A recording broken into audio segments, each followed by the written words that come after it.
модератор өздері болчу кыздар. Анан бүгүн мага тийип калыптыр, ошо мен артып коем ушул ролду.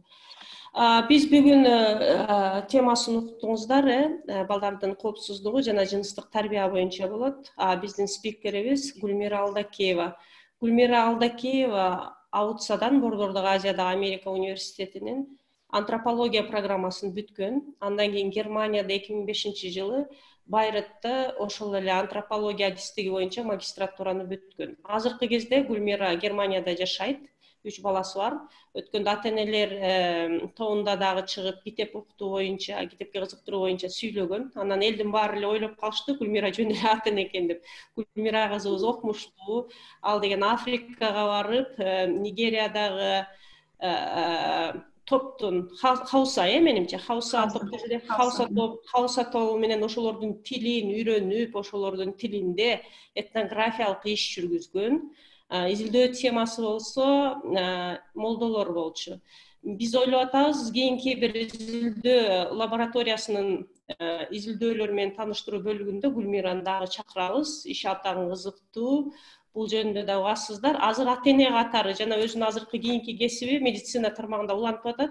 Ошол жактан азыр тарбия, балдардын тарбиясы, балдарга билим берүү жагынан дагы бизге ушул топко кошулуп, өзүнүн вебинарын сунуштап атат. Гүлмиранда сөз сизде. Биз абдан кубанычтабыз сизди көргөнгө. Чоң рахмат Мукарам эже, мен да абдан кубанычтамын. Баардыгыңыздарга салам. Жолдон Германияда бир кыска таанышып кеттик. Ар кайсы жерлерден, мамлекеттерден катышуучулар бар экен. Булардан сүйүндүт. Анан учурдан пайдаланып, ушу онлайн университетинин уюштуруучуларына ыраазычылык билдирип кетким келет. Анткени бул балдарга жыныстык тарбия темасын ойлонуп, ошол жөнүндө изилдеп, багы анда кызыгып жүргөнүмө 4-5 жылдын жүзү болду. Бирок ушундай бир ачыкка чыгарып, ой бөлүшүп, мындай өзүмдү сынап көрмөк болчумун. Ошого мага мүмкүнчүлүк түзүлгөнгө мага жакшы болуп атат азыр. Анан азыр мен презентациямды бөлүшүп баштасам.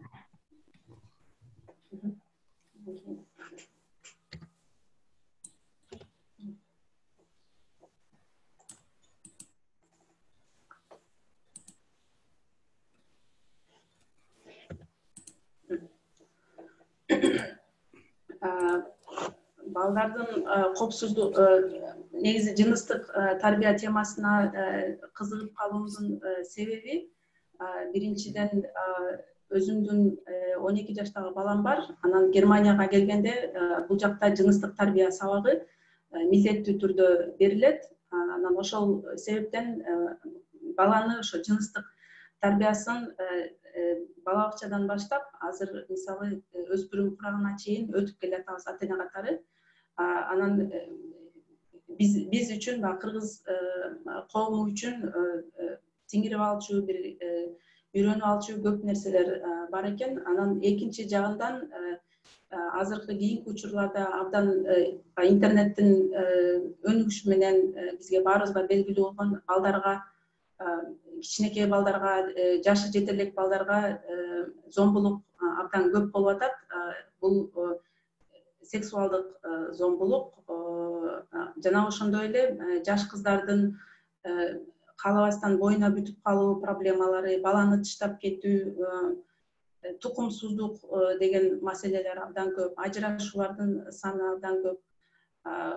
Ушул маселелерди отуруп, анан кийин бир салым катары, салым кошуу максатында ушул ишти баштаганын турам деп айтсам болот. Анан негизи эң биринчи бир айтып кетчү нерсе, биз жыныстык тарбия деп укканда эле, жыныстык деген сөздү укканда эле бизге абдан терс угулат. Жыныстык тарбия деген жыныстык катнашуу жөнүндөгү сабак эмес.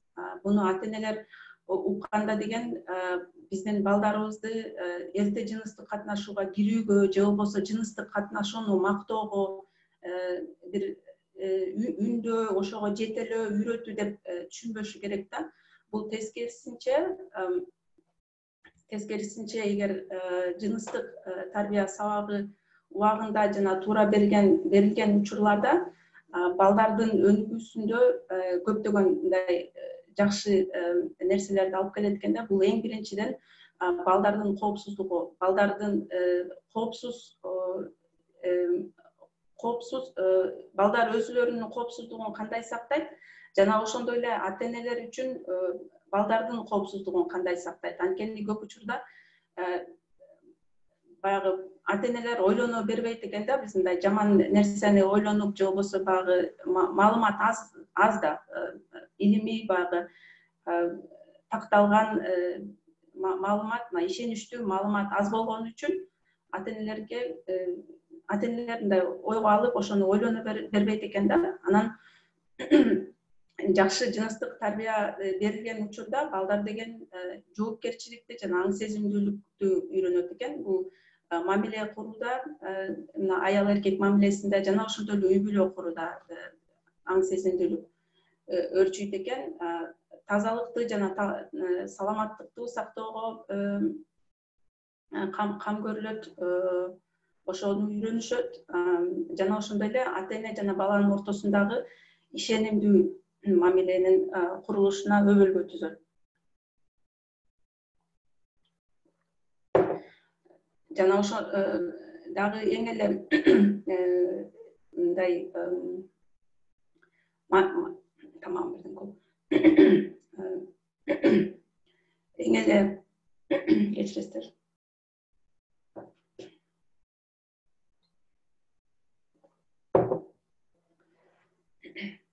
Жана балдарга эң эле маанилүү болгон темалардын бири балдар өзүн сыйлоону билүү жана тегерегиндегилерди сыйлоону үйрөнүү. Бул жерден статистикага көңүл буруп кетсем, бул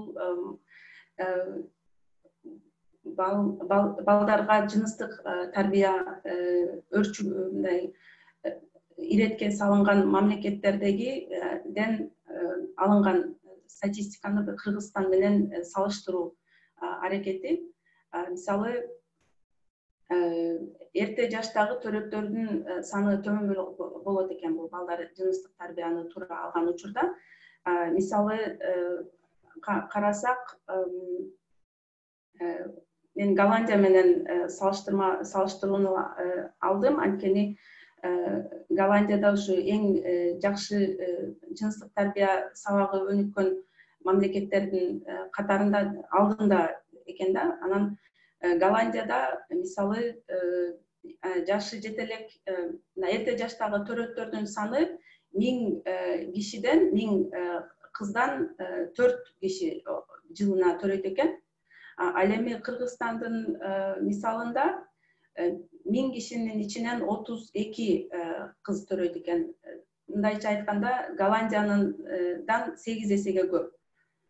Анан жыныстык жол менен берилүүчү оорулардын саны төмөн болот экен, анткени жыныстык катнашууда коргонуу усулдарын колдонгондугу үчүн бул жыныстык жол менен берилүүчү оорулардын эң багы опурталдуусу, мисалы СПИД оорусу Кыргызстан менен Голландияны салыштырганда калктын 0,20% экөөнүкү бирдей экен, бирок Голландияда Африкадан же болбосо Латинская Америкадан келген мигранттар көп болгон үчүн ошондой жалпы саны ошолордун эсебинен көп экен да. Анткени Африка өлкөлөрүндө СПИД абдан жайылган, билесиздер. А бирок Кыргызстанда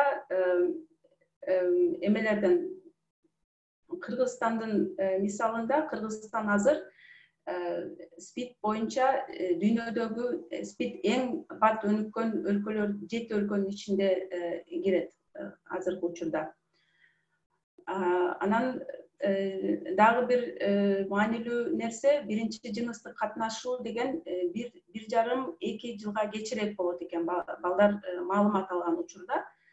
Мисалы Голландияны алганыбызда, мисалы 18,5 жашында биринчи жыныстык катнашуу болот экен.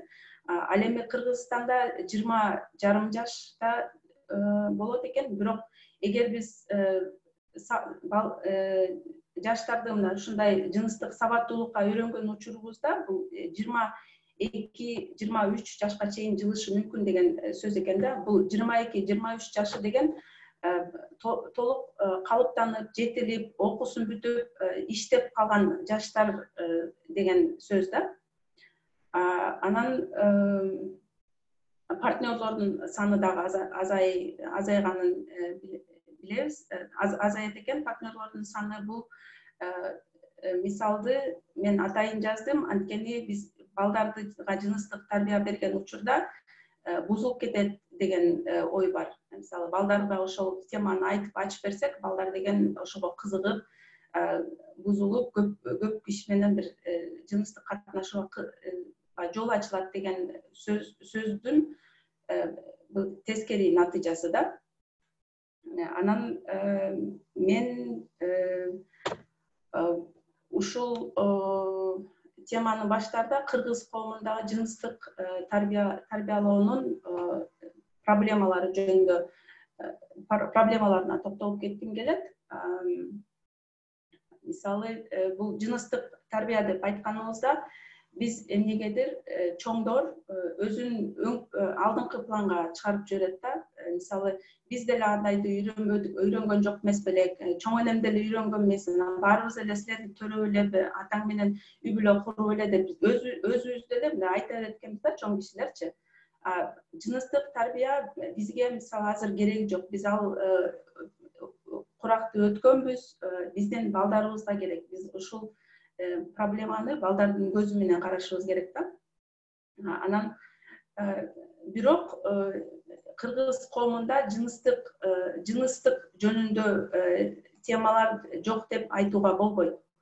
Анткени деген биз балдардын багы аң сезимин өзлөрүн билип баштагандан баштап эле үй бүлө жөнүндө, бала жөнүндө сүйлөп баштайбыз. Мисалы күнүмдүк турмушта билесиздер, ата-энеси кичинекей мына 3 жашар балага сен мага небере алып келгенде, сен үйлөнүү тоюңа барып бир бийлесем, сен мага келин алып келсең, анан кийин кудай күтсөм деп эле ушинтип бир күнүмдүк турмушта абдан көп сүйлөшүлөт, муну билесиздер. Анан мен ушул жерде токтоп бир мисал менен түшүндүргүм келип турат да. Мисалы бир метафора менен түшүндүргүм келип турат. Мындай бир маданиятта, кыргыз маданиятында дейлик, бир бала бойго жеткенде бир шаарга барыш керек. Ошол шаарга барып иштеп, ошол жакта жашаш керек деген мисалды алдым.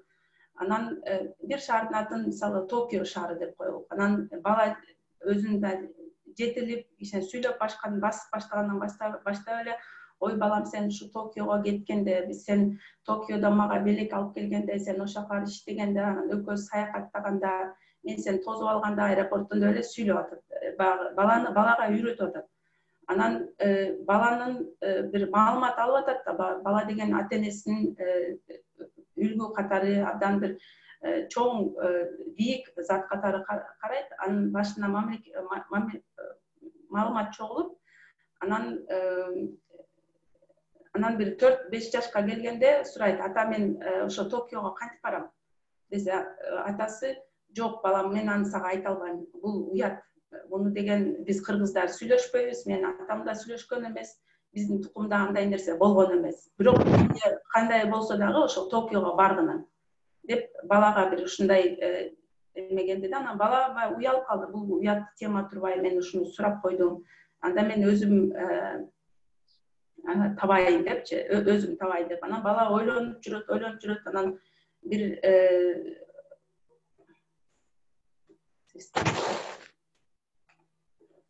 бул эмне болуп кетти, түшүнгөн жокмун. Анан кийин ошондой бир маселе болуп атат. Бала бир ойлонуп жүрөт, мындай сарсана болуп жүрөт, мен кантип барат элем ошол жака деп.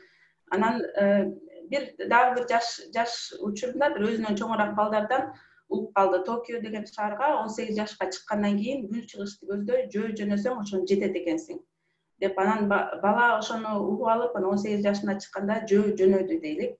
Анан жолдо да бир кыйынчылыктар менен келип, анан кийин Барса деген Токио кургакта эмес, бир аралда жайгашкан шаар экен. Аякка баруу үчүн даже чаба урганды да үйрөнүп албаптыр. Анан кыйынчылык менен эптеп өтүп Барса башка тилде сүйлөшөт экен, жатканга жери жок, акчасы жок, ушундай бир кыйынчылыктар менен туш болуп атат да. Анан ушул мисалдын мен мындай позитивдүү жагын көрсөтөйүн. Ата мен Токиого кандай барам дегенде, балам 25 жашына чыкканда Токиого барасың, аякка шашпагыны деп. Анан сен азыр окууңду бүт, мектепти бүт, ал жакта деген жапон эли жашайт, жапон тилин үйрөнүп алып баргының, ошондо эл менен, ошол жактын жергиликтүү эл менен жакшы сүйлөшөсүң деп. Анан бала окуусун бүттү, анан ошо Токиодо мисалы устачылык абдан бааланат, темир уста же жыгач уста, ошол кесипти үйрөнүп алып, мисалы аны үйрөндү баласы. Анан сен аяка барыш үчүн деген документтериңди жасашың керек, виза жасашың керек, самолет менен барасың, билет алышың керек, анан жаныңа акча алышың керек, ошо самолетко акчаны таап алып, анан кийин жаның алып кет деп, мындай ата-эне ошого даярдаса, бала барды, жетилген учурда барды, ордун тапты, мындай бир натыйжасын биз көрө алабыз да. Ушу жыныстык тарбия темасы ушул сыяктуу да. Ошол жака барасың, кандай барасың мен биле албайм. Ата-эненин эмеси. Ошол эң биринчи маселелердин бири мына биз чоңдор көп эле угабыз, балдар деген баардыгын билет. Булар бизден көбүрөөк билет деп. Чындыгында айтканда статистика боюнча балдар эч кандай чоңдордон көбүрөөк же жакшыраак билбейт экен.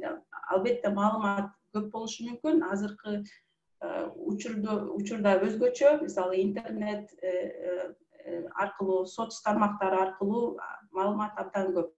Бирок бала ошол маалыматты туурасын тандап сиңирип алуу күчү жок.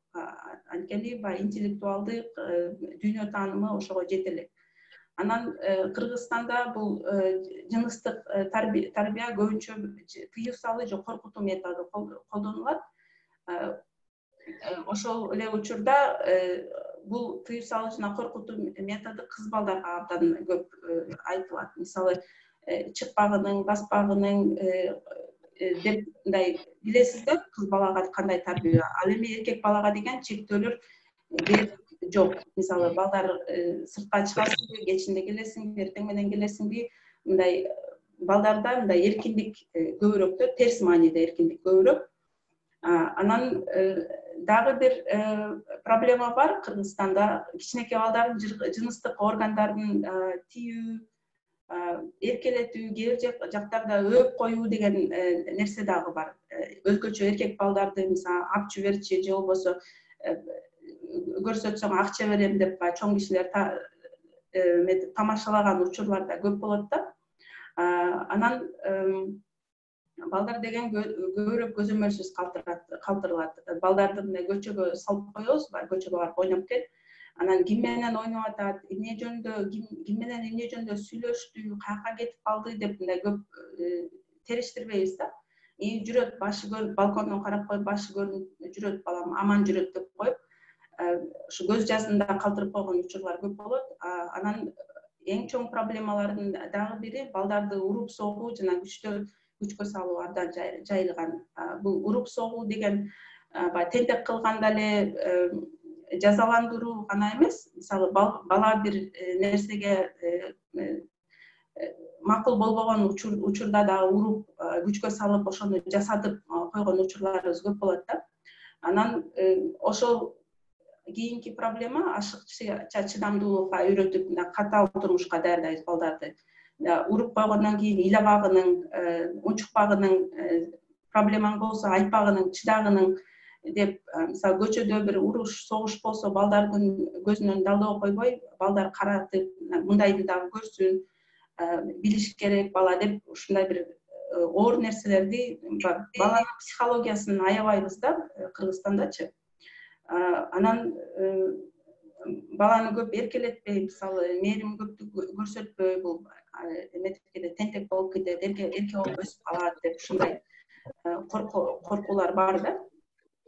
Анан негизи жыныстык тарбия биринчи пунктка келсек, чоңдор өзүбүздү айта беребиз дегенде, мисалы, менин муунум же болбосо менин ата-энемдин мууну башка, такыр башка заманда өскөн. Ал учурда мисалы миграцияда көп жок болчу, маалымат алуу көп жок болчу. Ал такыр эле башка заманда. Ошон үчүн биз замандын талабы катары кичинекей балдарга, өспүрүмдөргө жыныстык тарбияны беришибиз керек.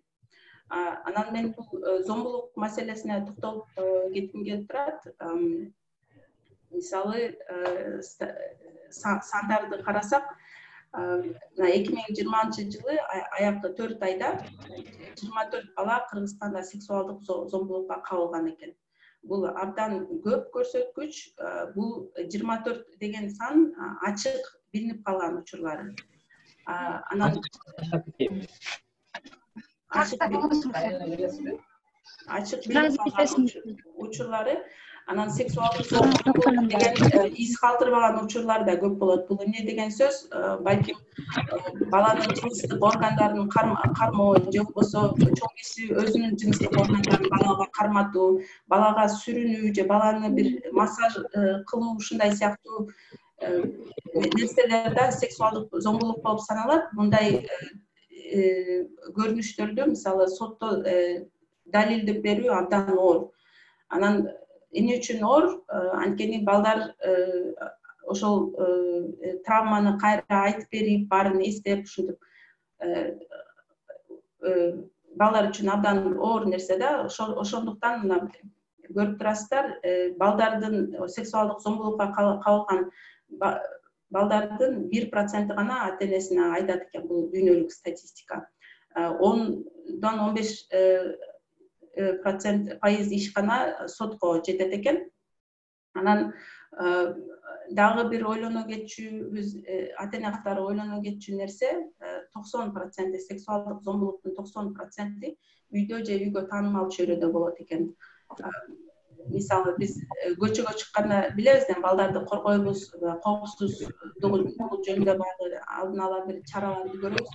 Бирок үйдө ойлонбойбуз да, бул балага бир нерсе болуп калышы мүмкүн, кандай шартта деген. Ошол себептен 60%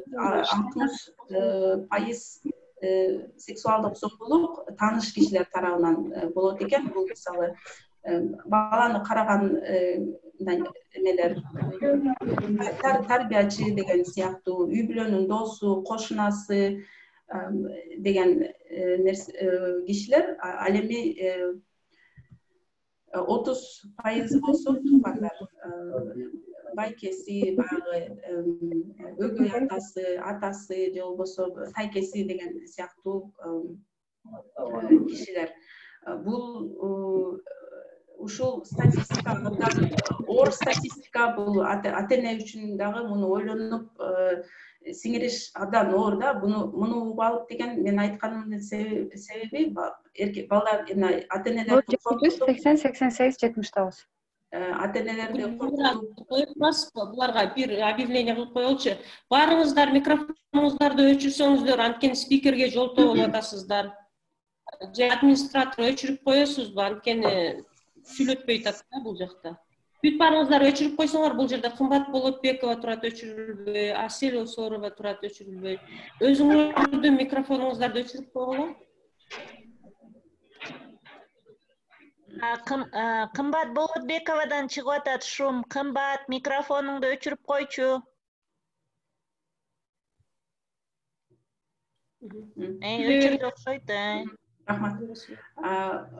Ушул маалыматты алып алып, дагы бир жолу кайталап кетем. Ата-энелер коркуп, бир сарсанага эметип, бул психологиялык бир мындай жабыркоого дагы учурашы мүмкүн да. Ата-энелер бул информацияны уккандачы. Анда бул максат анда эмес, ушул нерселерди ойлоно жүрүү, ойлонуп бир кандайдыр бир колдон келе турган коопсуздук чараларды көрүү максатында айтып атам. Анан ошол мисалы кандай балдарга коопсуз чөйрөдө өсүш үчүн, коопсуз өзүн сезиш үчүн кандай тарбия бериш керек деген кийинки слайдтарда айтып берем. Бул жыныстык тарбия берерде ар бир баланын жашын эске алышыбыз керек. Мисалы канча эрте башталса ошончо жакшы деген нерсе бар жыныстык тарбияда. Анан мисалы 1 жаштагы бала өзүн эркек же кызга катары таануусу башталат. Билесиздер, кичинекей балдар машина менен ойноп, кыздар курчак ойноп, тамак жасап деген сыяктуу бир гендердик ролдорду аткарып ошо өздөрүн баягы таанып башташат да. Анан өзүнүн дене бөлүктөрүн таанууну баштайт. Мисалы бул көзүм, мурдум, кулагым, оозум деп. Анан ата-энеден үйрөтөт ошол нерсени. Ошол дене бөлүктөрүн үйрөтүп аткан учурда, мисалы жыныстык органдарына келгенде, муну айтпаш керек, унчукпай акырын өтүп кетпей, балага үйрөтүш керек жыныстык органдарды. Бул сенин мисалы жан жериң, балага айтып. Анткени балдар тамырчы болушат, аны айтпай койдубу, апасы акырын жашырып койдубу, ал бала аны билет. Бул жаман нерсе турбайбы, уят нерсе турбайбы, кир нерсе турбайбы деп. Кир нерсе мисалы ошо жыныстык органдарды заара кылуу, чоңго баруу деген сыяктуу бала билет да, кир нерселер чыгат экен. Анан кир нерсе экен, муну сүйлөшпөш керек экен деген бир өзүнө бир ошондой маалымат сакталып калат экен да. Анан кийин ушул жаштарда мисалы жыныстык органдарын чоочун көздөн жашырууга үйрөтүүгө башташ керек экен. Биз мисалы Кыргызстанда көбүңөр эле билесиңер, мисалы жер үйлөрдө кичинекей балдарды горшокко отургузуп койгондо бир чоң коронун ортосуна отургузуп коюп эле, анан ар бир киши ар кайсы жерге өтүп жүрө берет. Анан же болбосо балдарды тиги туалетке үйрөтүп аткан учурда такыр эле эч кийимсиз жиберип коюп, балдар мындай заара кылсын, таза болсун деген мааниде ошентип жүрө берет да. Бул балага деген терс таасирин тийгизет да. Анан бул жерде мисалы ата-эне айтышы мүмкүн, эмне үчүн эле ал деген бала да, эмне үчүн бул нерсени дагы бир уят карып, ушу бир жаман жерге жолуп атасыздар деп айтышы мүмкүн. Бул биз үчүн бала, жанагы ата-эненин көзүндө ал бала. Бирок биз баланын көзү менен дүйнөнү карашыбыз керек, баланы көндүрүшүбүз керек. Ошондуктан баланын бала үчүн бул туура эмес нерсе. Анан бизде кыргыздарда бир жакшы балдарды учурашууга үйрөтүү деген нерсе бар. Чочун киши келеби, тууган келеби, анан балдарды өөп учурашабыз.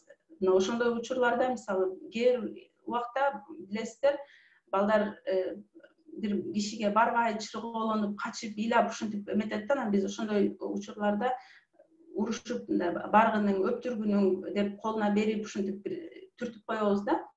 Ошондой нерселерден дагы көңүл буруш керек.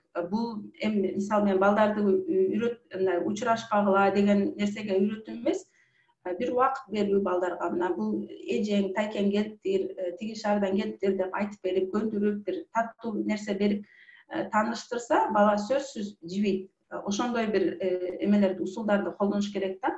Анан жок дегенди үйрөтүү. Бала мисалы каалабай турабы, тамакты жегиси келбей турабы, жок дедиби, анда кыйнабаш керек.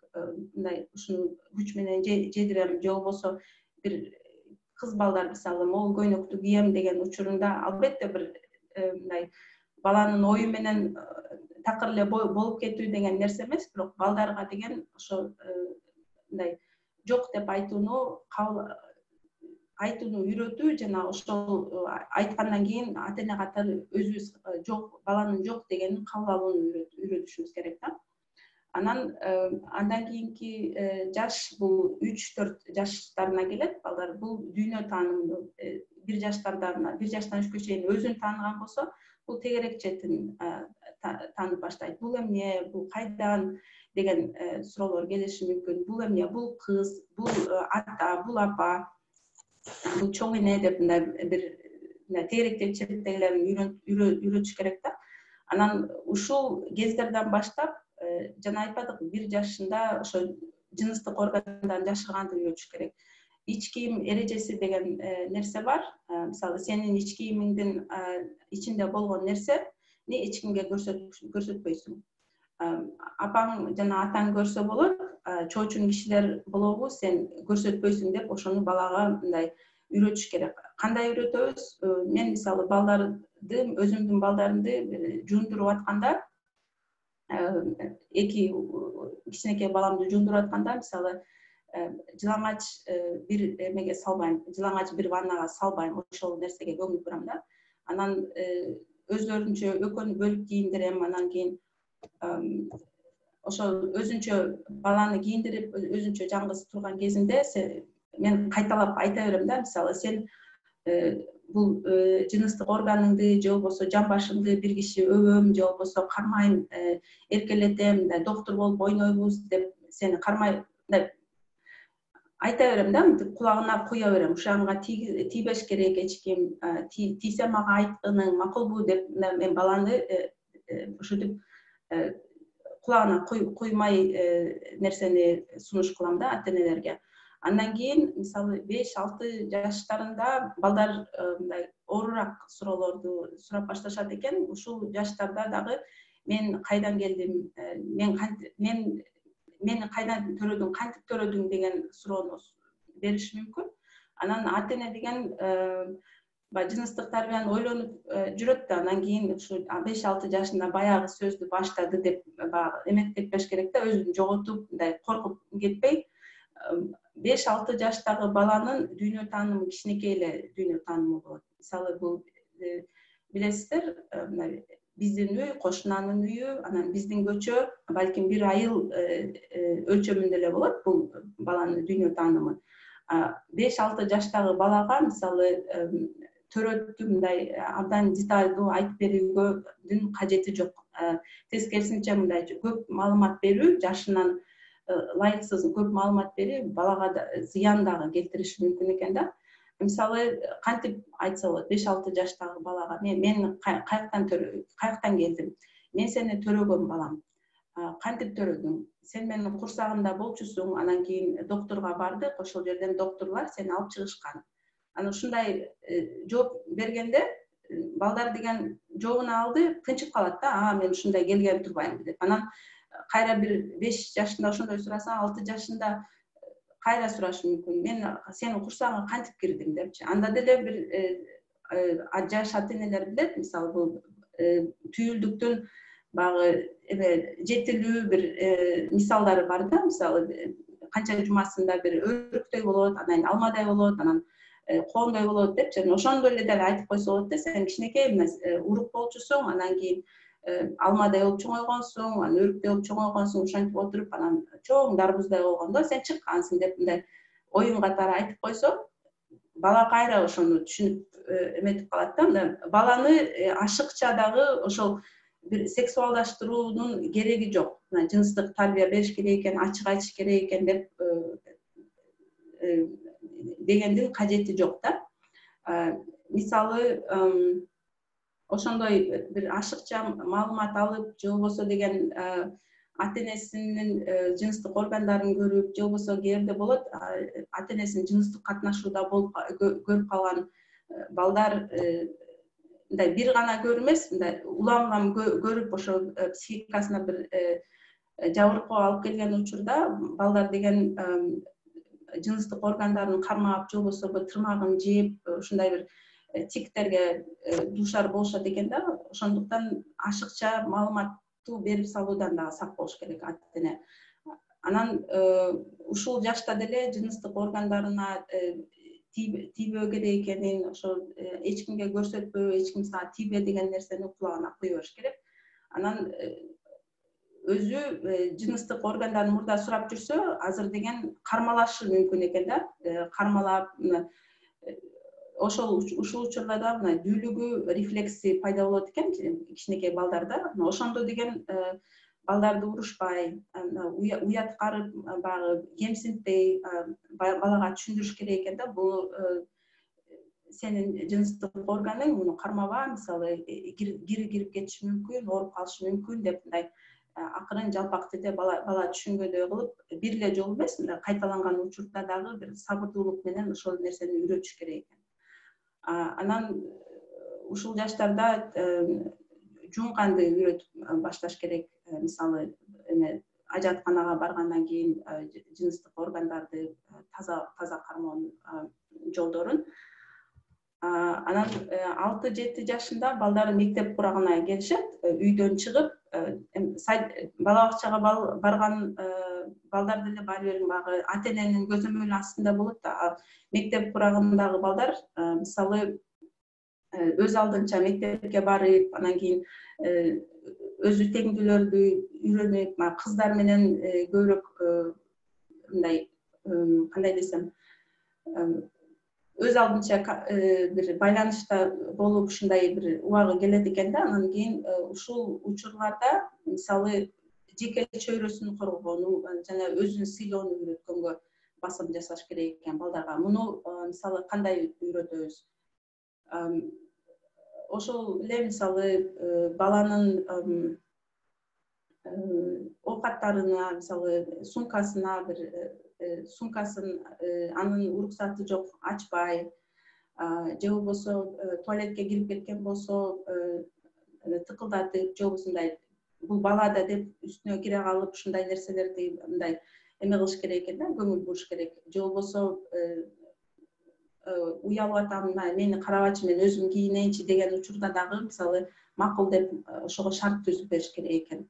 Анан коомдук ажатканаларга баруунун эрежелерин үйрөтүү, бул колду жууп, мисалы кир жерлерге отурбоо деген сыяктуу гигиенанын шарттарын үйрөтүш керек. Анан эркек балдарга кыздарды сыйлоону үйрөтүү. Мисалы бул окуудан, мектептен келе атканда жолдо кыздардын бантигин жууп салып, же болбосо тийишип, ушундай бир эмелерди билебиз. Ошондой кыймыл аракет туура эмес экендигин үйрөтүп, кыз баланы кандай мамиле кылыш керек экенин биз акырындап үйрөтүп башташыбыз керек экен. Андан кийинки жаш 7-ден 11 чейинки жаш, бул убактарда бир жыныстык балдардын суроосу ошо азыраак болуп калат экен да. 5-6 жашка чейин бул эмне деп көп сурагандан кийин сурады дебедикпи? Азыр болсо бала деген тынчып андай суроолорду сурабай, бирок аябай бир нерсени үйрөнгүсү келгенге мындай эме болуп калат экен да, абдан кызыгып калат экен. Орусча любознательный деп коет го, ошондой жашка келет экен. Анан ушул багы кызыгуусу күчөп тургандыгы үчүн анан багы өз алдынча болуп калгандыгы үчүн ушул жаштарда сексуалдык зомбулукка кабылып калуу коркунучу абдан көп экен да. Анткени биз ата-эне катары дагы балдар 7 жаштарга чыгып калганда балдар чоңоюп калды деп көбүрөөк мындай эме көңүл бурбай эмес, мындай балдарга көбүрөөк эркиндик берет экенбиз да. Анан бериш керек. Бул да туура нерсе, бирок деген ошол эле учурда мындай ошол нерсеге көңүл буруш керек экен. Анан коопсуздук темасына көңүл буруу, бул кандай болуш керек? Жана жыныстык органдарды билиш керек. Бул жашта уже билип, ал өзү түшүнүп калган учур болуш керек. Анан мисалы сага бирөө тийишсе эмне кыласың? Бир жолдо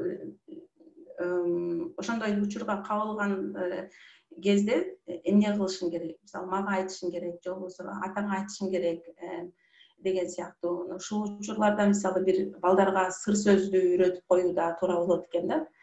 Мисалы бир эки бала менен сүйлөшүп алып, бир мисалы дарбуз деген сыяктуу, анан апа дарбуз деп келгенде бул бир тема, маанилүү тема болуп атат. Ошону менен сүйлөшүшүм керек деп ата-энемден көңүл бөлүп, мисалычы бошой айткан болсо, апа дактар болсу деп келген учурда балага көңүл бөлүп, анан ошол сыр сөздү айтканда мен сени урушпайм деген сыяктуу бир эреже коюп алса болчу да экен да.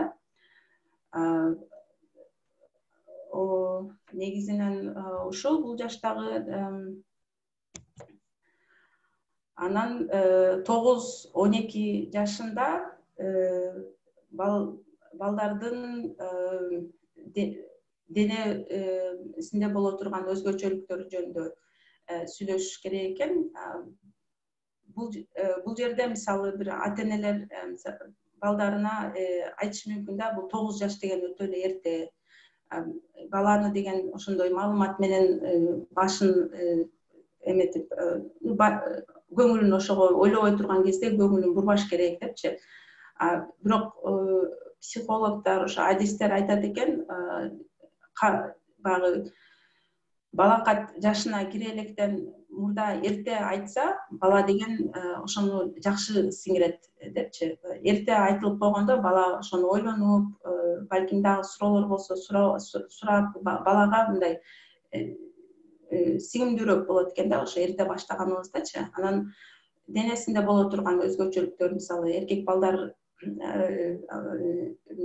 түктөр чыгышы мүмкүн, үнүң өзгөрүшү мүмкүн, кыздарга көкүрөгүң чыгат, ушундай сыяктуу өзгөрүүлөрдү айтыш керек. Анан кыздарга айыз маселесин үйрөтүш керек, кандай тазалыкты кармаш керек, эмнелерге көңүл буруш керек, мисалы оор жумуш кылбай же чуркабай, мындай эс алып деген сыяктуу нерселер дагы. Анан балдарга полюция тууралуу маалымат, бул полюция деген эркек балдар белгилүү бир жаштан баштап, ошо 9 жаштарында өйдө түнчүндө нымдуу түштөр деп коет, ошо нымдуу түштөрдү көрүп, ич кийимдери булганган бир учурлары болот да. Бул керек, бул биздин анатомиялык түзүлүшүбүз ошондой да. Кийин тукум улаш үчүн багы бул керектүү нерсе. Анан ошол учурда тазалыкты кандай кармаш керек, коркпош керек, ушундай болот деп балдарга түшүндүрүш керек экен. Анан ушул жашта бул оор болуш керек, бул кыргыздар үчүн жыныстык мамиле жөнүндө билиши керек экен да. Аял менен эркек жыныстык мамилеге кирип, ошондон бала төрөлөт деген нерсени бала мындай билиш керек. Бул жерде дагы мындай баланын өнүгүүсүнө жараша маалымат бериш керек. Абдан деталдуу, канчалык деталына билгиси келет бала, аны ошол жерден да караш керек да, ар бир ата-эне өзүнүн баласын билет. Негизи азыр мына 9 жаш дегенде бир коркунучтуу келиши мүмкүн, бирок эгер 1 жашынан баштап ошо жанагы айтылган кадамдарды өткөн болсо, бул ата үчүн дагы, апа үчүн дагы мындай суроо жаратпайт да. Анткени баланы билет, ал темаларга мурда сүйлөшүшкөн, бала кандай кабыл алат, эмне суроолорду сурайт, мындай даяр да ата-энечи. Ошондуктан көп деле кыйынчылыктар чыкпаш керек негизичи. Анан 9-12 жаштарында балдар деген көбүнчө порнографиялык материалдарды көргөн учурлар ушул учурга туш келет экен да. Ошолорду дагы көңүл буруп, эгер мындай ошондой бир кинолорду көрүп калган болсо, бул көрүп калсаң мындай жаман киши болбойсуң, урушпай, ата-эне урушпай, бирок бул порнографиялык кинолор деген чоңдор үчүн жасалган кино.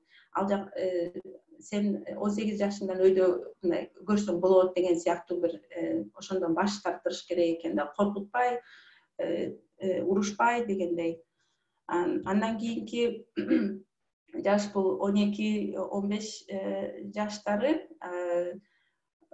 Жана мен айтпадымбы, 9 жаштан баштап мисалы жыныстык катнашуу жөнүндө сүйлөшүү эрте болушу мүмкүн деп ата-энелер көбүнчө айтат экен. Бирок 12 жаштан баштап балдар деген ата-энеден бөлүнүү курагына кирип кетет экен да. Ата-энесин мындай четке кагуу, сиздер де байкасаңыздар керек, 12 жаштагы бала ата-энесин укпай баштайт. ата-энеси айткандын тескерисин кылып, мен ата-энем эски киши деп ушундай бир түшүнүктөр болот, сиздер байкасаңыздар керек. Ошол жашка киргенден мурда сүйлөшүп үйрөтүп алыш керек экен. 12 жаштан кийин мен чоңойгондо баштайм, чоңойгондо жакшы түшүнөт деген болсо, бул кечигип калуу дегенди билдирет экен.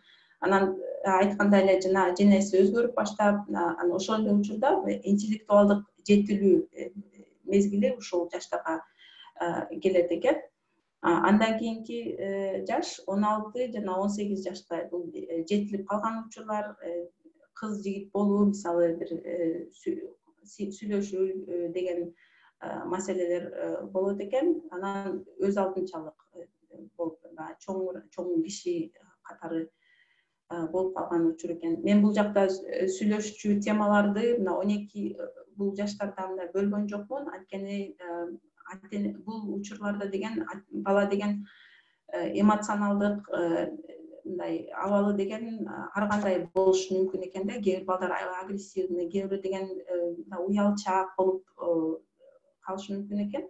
Ошондуктан ар бир ата-эне өзүнүн баласына жараша иш жүргүзүш керек экен. Бирок мен ошо сүйлөшүүчү темалардын тизмесин бияка жазып койдум.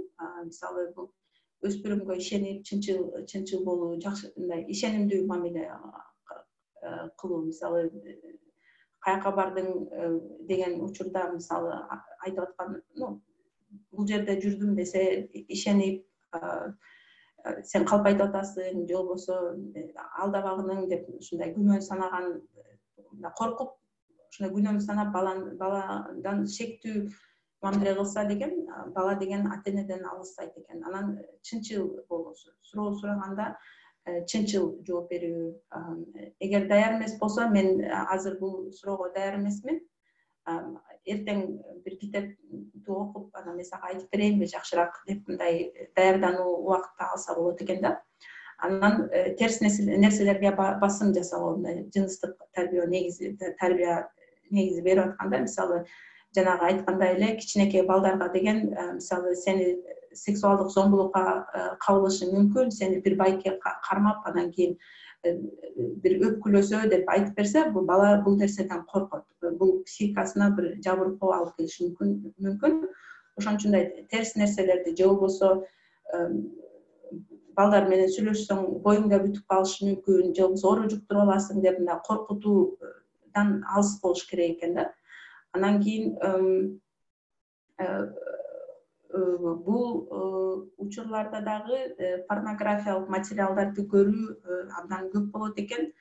Ушул порнографиялык материалдар чын жашоодон алыс экенин айтып берүү керек экен да. Бул жакта актерлор ойнойт, атайын ошого кино тартууга даярданышкан депчи. Анткени чындыгы мындай эмеде адамдын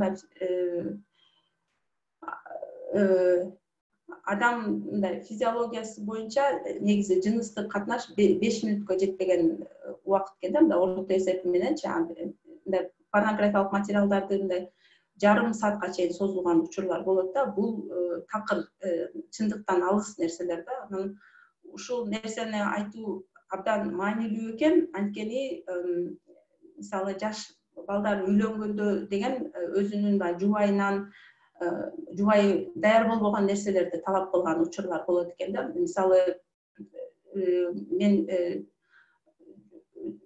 ошо жубай бере албаган нерселерди талап кылып, кесепетинде үй бүлөдөн күткөн нерсеси орундалбай калганы болуп, ошо бир үй бүлөдө келишпестиктерге алып келиши мүмкүн экен да. Ошондуктан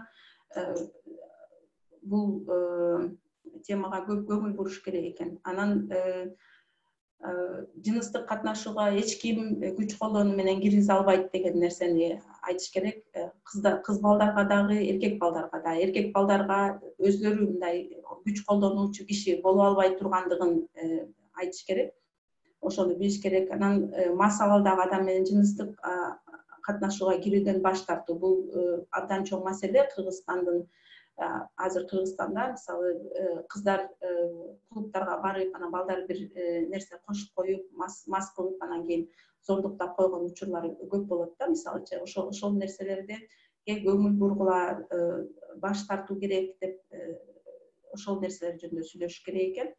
Анан жыныстык катнашуудан боюна болорун айтуу, жугуштуу ооруларды жөнүндө айтуу. Жугуштуу оорулар жеке эле спид эмес, чоң оорулар эмес, майда жугуштуу оорулар болот. Алар деген эгер аларды дарылабаса тукумсуздукка алып келет деген нерселерди үйрөтүш керек экен. Анан кыздарды апа-катары гинекологко алып барып көрсөтүп, ошол бир маданиятты өнүктүрүш керек экен. Контрацепцияларды кандай колдонуш керек дегендерди үйрөтүү. Анан балалуу болуунун жоопкерчилиги. Багы эгер жыныстык катнашууга кирген болсоң, балалуу болуп калышың мүмкүн. Анан ошол балалуу болуу деген бул жоопкерчиликтүү нерсе. Окутуш керек, багыш керек деген сыяктуу. Бизге ата-эне сөз бар эмеспи? Балам балалуу болгондо билесиң депчи. Бизге багы жаштарга кызыктуу келиши мүмкүн да, бир кичинекей кызды аябай кооз кийинтип алып, анан мен көчөдө басам кызыма, анан кийин футболго жаздырам деген сыяктуу бир кыялдар болушу мүмкүн да. Ошол кыялдарды мисалы чындыкка жакын нерселерди айтып бериш керек экен, баланын жоопкерчилиги. Анан үй бүлө куруу жөнүндө ошонун убактысы, кандай мамиле кылыш керек, эмнелерди ойлонуш керек үй бүлө куруудан мурда. Анан кийин үй бүлөнү эки тараптын макулдугу менен куруу, ошол мисалы ала качуу маселеси бул жерде козгоп кетсе болот. Анан бизде мисалы бул кыргыз маданиятында деген бир жакшы институт бар да, Жеңе институту.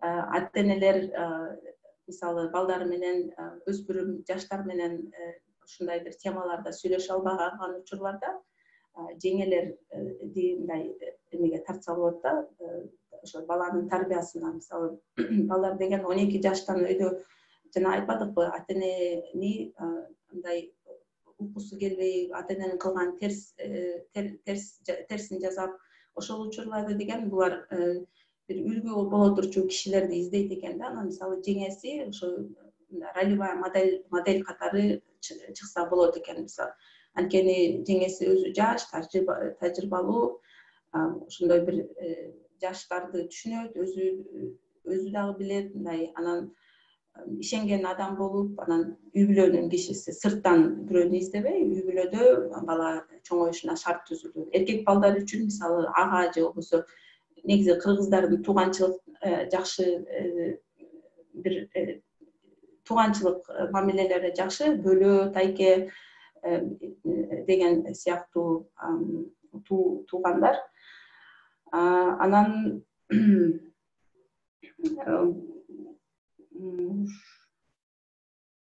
ушул анан мен бул жерде жана сексуалдык зомбулукту балдардын гана мисалын алдым. Баягы Кадиян Бообекова эженин презентациясынан да уктук. Мисалы үй бүлөлүк зомбулук абдан көп. Бул ажырашууларга, бир тагдырлардын талкалашына алып келаткан бир чоң көйгөй. Анан негизи эле биз зомбулук дегенди бир көрүнүп айтылып калган нерселерди айтып жүрөбүз да. Статистика боюнча мисалы 3 аялдын бирөөсү жашоосунда деген өзүнүн күйөөсү же болбосо жигити тарабынан жыныстык катнашууга күчкө салынган учурлары болот экен да. Биз бул нерсени дагы сүйлөшүүгө негизи жете элекпиз. Бирок ошондой проблемалар дагы бар. Ошол нерселерди балдарга үйрөтүү менен алдын алса болот экен. Анан азыр балким угуп отуруп мындай мен өзүм иреттеп отуруп аябай бир коркунучтуу келди. Баланы 1 жашынан баштап 18 жашка чейин ушундай бир темаларды үйрөтүп эле сүйлөшө берген сыяктуу келет. Андай эмес. Жыныстык тарбия жөнүндө, жыныстык темалар жөнүндө сүйлөшүү балдардын китеп окуусу, спорт жөнүндө балдардын хоббиси сыяктуу эле маанилүү маселелер. Дегеним, мисалы балдар менен китеп жөнүндө, окуган китептер жөнүндө да сүйлөшүш керек. Башка темалар жөнүндө да сүйлөшүш керек. Анан тилекке каршы азыр ата-энелер балдары менен сүйлөшө албаган учурларда бир китептерге кайрылса болот деп айткым келип атат, бирок тилекке каршы кыргызча бир жакшы жазылган китеп жок. Чындап, бирок мен бул орустардын орус адистери жазган ушу темага ылайыктуу китептерди жаштары боюнча жака коюп койдум. Албетте бул орус маданиятына, орус коомуна жазылган нерселердин кээ бирөөсү биздин кыргыз маданиятка туура келбей калышы мүмкүн. Бирок биз ата-эне катары ошол нерселерди, темаларды иргеп, анан кийин бир адептүү нукка салып үйрөткөнгө жарачуу китептер. Ошон менен бүттү. Баарыңыздарга чоң рахмат. Рахмат, Гүлмира, чоң рахмат ушундай кызыктуу, пайдалуу маалыматыңыз үчүн. Эми биз суроолорго өтсөк, мен бул жерде чатка кээ бирөөлөр суроолорун жазышыптыр. Мен ошону окуп турсам, андан кийин ооз-эки да суроо беришет да. Азыркы биринчи суроо Чолпон Дүйшөнбаевнадан болуп атат. Жыныстык тарбияны мектеп программасына киргизүү боюнча оюңуз кандай дейт? Рахмат сурооңузга. Оюм түз, киргизилиш керек. Бул жыныстык тарбия деген бир комплекстүү бир иш болуш керек да. Мектептен дагы, үйдөн дагы негизи киргизилиш керек. Германияда бар, 50 жылдан бери бар. Анан сиздерге көрсөттүм, Голландиянын мисалында кандай оң натыйжаларга жеткендигин. Рахмат. Кийинки суроо, Гүлмира эже азаматсыз. Эми ушул жыныстык тарбия жөнүндө ислам дининде кандай каралат экен? Ошо мага кызыктуу деп Нарматова суроо. Ооба, ислам дининде да жыныстык тарбия темасы бар, чоң тема бар. Мен ушул темага даярданып атканда Чубак Ажи Жалилов бар, билесиздер, ал көп дин өкүлү болгонуна карабай ушул темаларга эң ачык жооп берип сүйлөп жүргөн киши чынында ошол да, кыргыз коомундачы азыр. Анан жыныстык тарбия деген атайын бир лекциясы бар экен, YouTube'дан карап көрсөңөр болот. Анан ал жакта адеп маселелерин козгоп атат да. Мисалы, ата-эненин бөлмөсүнө кирбеш керек, анан кийин багы жыныстык авратыңды жаап жүрүш керек деген нерсе. Анан мен ислам динине мен айткан нерселерде бир каршы, ислам динине каршы келишчү нерселер жок. Тескерисинче, ошо ислам динине балдарды адептий, ыймандуу тарбиялоого бул жакшы пайдубал. Ошондуктан чогуу иштешсе да болот ошол диний адистер менен. Рахмат. Суроо болуп атат. Гүлмира, эмне себептен сиз Голландия менен салыштырасыз? Орто Азия мамлекеттерин салыштырсак жакыныраак болмок дейт. Андан кийин бул талкуу болуп кетиптир. Гүлзат Баялиева жооп бериптир. Сурооңуз туура, бирок Борбор Азияда жыныстык тарбия деген сабак өтүлбөйт мектепте. Гүлмира башында эндей ушул жыныстык тарбияны мектептен баштасак деп сунуштап атат. Европада 4-класска кошумча сабак кийин талкууласак болот дейт. Сиздин жообуңузду да угуп коелу. Ооба, бул Борбордук Азия эмес, мисалы Россиянын мисалында дагы карасаңыздар болот. Эгер кызыксаңыздар, Россиядагы багы постсоветтик өлкө болуп саналат да. Советтер Союзунда баарыбыз билген нерсе бар.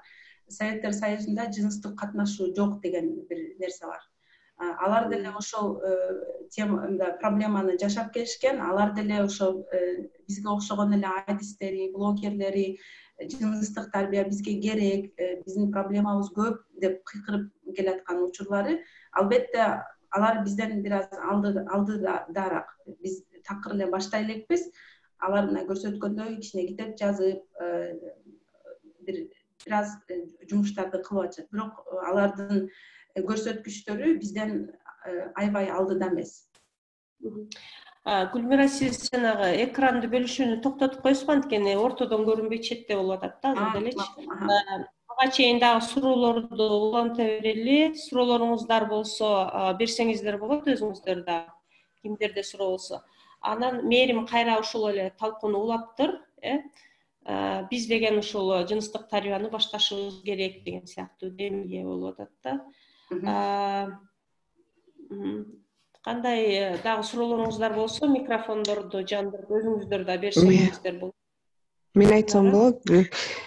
Мен сүйлөйүн. Балким суроо эместир, жөн гана пикир болчу. Бүтүрсүн Элмира эже, анан сиз Тынара сүйлөйбү. Балким биринчиден Гүлмира рахмат билдирүүңүзгө. Аябай чоң кишилер чыккан экен, аябай көп узак убакыт өтүп кеткен экен. Ийгилик ишиңизге. Биринчиден айтайын дегеним, аябай көп нерселерди угуп отуруп, анан бул бизде жок деп пункт кылып отурдум. Анан аябай көңүлдү жубатып, кубантып ийгени Жеңе институту болду да, жок бир позитивдүү нерсе айтылгандай болуп кетти. Чындыгында ушу жыныстык тарбия берүү, мен өзүмдүн кызым сиздин балаңыздан кичүү экен, 11 жашта. Тоже көйгөйлүү маселе, өзүм үйүмдө турган. Анан ошон үчүн көп ойлонтот. Биринчи кезекте ушу мектептерде жыныстык тарбия берүү жөнүндөгү сабак киргизип, же болбосо ислам дининде айтылган, деги эле бардык динде айтылган ушуга байланыштуу үй бүлө куруу тарбиясын берүүгө байланышкан сабактарды 3 жаштарга, өспүрүмдөргө үйрөтүшүн биринчи кезекте бизде азыркы кездеги улуу муундардын өзүнүн дүйнө таанымы, өзүнүн көз карашын дагы өзгөртүүгө багытталган нерсе керек болуш керек деп ойлойм да. Себеби деген ушул жаштарга байланыштуу көйгөйлөрдүн баары тең эле ушу биз өзүбүздүн чоңдордун, өзүбүздүн башыбыздагы эмне деп айтсам экен, мындай бир аз маалымат жетишпегендиктердин эсебинен болот да. Себеби биздин өзүбүздүн көз карашыбыз, өзүбүздүн тарбиябыз кичине жетишпейт. Анан эң башкы көйгөй ушу балдарга келгенде башка бирөө айтсын дейбиз. Анан негизи биздин кемчилигибиз адам баласынын табияты ушу экен да, баягы өзүбүз түшүнбөгөн нерсени, түшүнүксүз нерсени, башыбыз жетпеген нерсени, анан өзүбүз корккон нерсени ошол жөнүндө кеп кылганда биз оолак качат экенбиз да. Ошого мындай чечкиндүүлүк кылып, мындай билбеген нерсени билип, анан ушинтейин деген жок болуп атат да. Ошон үчүн ушул жагынан келгенде балдарга жыныстык тарбия берүү дегенде ошо болочок ата-энелерге биринчи, азыркы ал түгүл чоң эне тайынлерге дагы тапшырма, мындай түшүнүк бере турган бир ушул багыттагы мындай иш керек болуш керек деп ойлойм да. Себеби бизде жетишпейт, ал бизде негизи өзүбүздө жок да. Анан артыкчылыктуу нерселерге келгенде, мисалы биз күнүмдүк турмушта деле жана сиз айтканыңыздай эле биз үчүн приоритет эмне дегенде, ошол приоритеттин арасында бала жок. Конок келет, ары тура турчу, даярдайын турабы, баягы самый безобидный болчу экен биз бала кезибизде, баягы конок келгенде салабыз вареньяны жебегиле дегенчи. Ал эң безобидный нерсе болчу экен, алчы көрсөчү. Азыр болсо, ары тура турчу, азыр минтет элек, тинте турчу, ремонт бүтпөй атат, ары тура турчу, үй жыйнап атабыз, ары тура турчу. 2 жаштагы, 3 жаштагы баланын ыргагы менен, ошо баланын шары менен болуп, мындай тарбиялап, ошо бала менен тең жүрүп, баланы жетелей баскан негизи бизде азыраак болуп атат да. Бир жагынан кубандырганы, жаш муундар көбүрөөк балким көңүл буруп атат. Бирок басымдуу бөлүк сиз айткандай эле ошо балдар кароосуз четте калып атат, мындай эмоциялык жактан, психологиялык жактан кичине артта калып атат. Анан мен өзүм кызымды көчөдө жеттеп жүргөнчү, мен тааныш эмес, бейтааныш эле кишилерден көп угам да. Кызыңды азыр тарбиялабайсың, анан сенин башыңа чыгып атат, анан минтпейсиңби? Анан эмне кызың отурат, сен отур. Кызым вообще-то буту жаңы эле сынып гипстен чыгарып келдим, вообще-то мне легче сидеть. Дүйнөнү Бишкектин жарымына түшүндүрүшүм керек да. Негизи ушу тааныш эмес келгенде, баягы ичибиздеги комплексти ушу улуулар өздөрү элдердин башына коюп, анан өзүндөгү бир мындай илимдин жетишсиздигин, түшүнүктүн жетишсиздигин көрсөтө коюшат да. Ушундай нерсе бар. Негизи биринчи кезекте коомдо балдарды жогору коет деген мындай багыттагы иш болуш керек да. Көп сүйлөдүм, кечирип койгула. Жакшы, рахмат. Ушуну айтайын деп ойлогом. Суроо маселе жөнүндө өзүм оюмду айткым келди. Рахмат.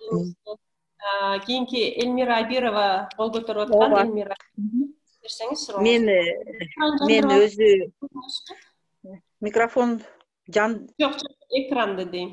Видеоңуз көрүнбөй эле турат. Сүйлөй бериңиз анда, угуп атасыздарбы? Мен 7-8 жылдан бери Аксакал сотунда иштейм. Анан тема мага абдан жакты. Өзү күтүп жүрүп катышым эле. Мындай кандай стилде, кандай мындай жаңы нерселер менен алып барат экен ушул вебинарды. Бул коопсуздук, мен өзүм мен коопсуздук дегенди биринчи место алдым. Кичинекей чагынан баштап, уже взрослый моментте дагы бул коопсуздук деген нерсени мен азыр жанагы жеңе дегендин ичинде нерсени айтайын. Институтту бүткөн эле бала, институтту бүткөн кыз үйлөнөт. Анан үйлөнгөн кийин багы төкө жатар мезгилин багы бала билбейт, кыздар билбейт, жеңелер киргиз койгон. Анан эле эч нерсе болбой эле багы эгларын билбей эле 2 жаш болушуптур. Анан бир барынан тиги баланын жеңеси кирип, анан кызыңа кыз эмес экен, азыр балдар бантең билет, тем более биздин бала институтту бүтсө, баягы жеңе анан конфликтовать эте баштайт, кыз ыйлап атат. Анан апасы, кайненеси врач дагы, ана отдыхать келе деп, анында эле баягы баланы эмне деп сүйлөшкөн кайра алып киришип, анан дагы болгон экен. Бул деген мына ушул биз мына кичинекей жагынан өзү балга айтып атат, сармат көп кереги жок деп. Мен ушуга чоң институтту бүткөн бала мындай ошол нерсе менен билбеген тааныштыгы анан эми өзү кандай десек чоң кирже болуп атат, коркуу сезими пайда болуп, ошол нерсе даяр эмес, чоң эле взрослый эле балдар, кыздар ушул нерсеге даяр эместиги. Мына бүгүнкү вебинар анан мындай мен мындай көп суроого мындай өзүмө жооп алдым да. Биз гендердик баягы семинарларга барабыз дагы ушунчалык толук мындай немечи эмеспиз да, информация керектүү. Ооба. Ошон үчүн Гүлмира сага чоң рахмат. Мен бүгүн көп нерсе алдым.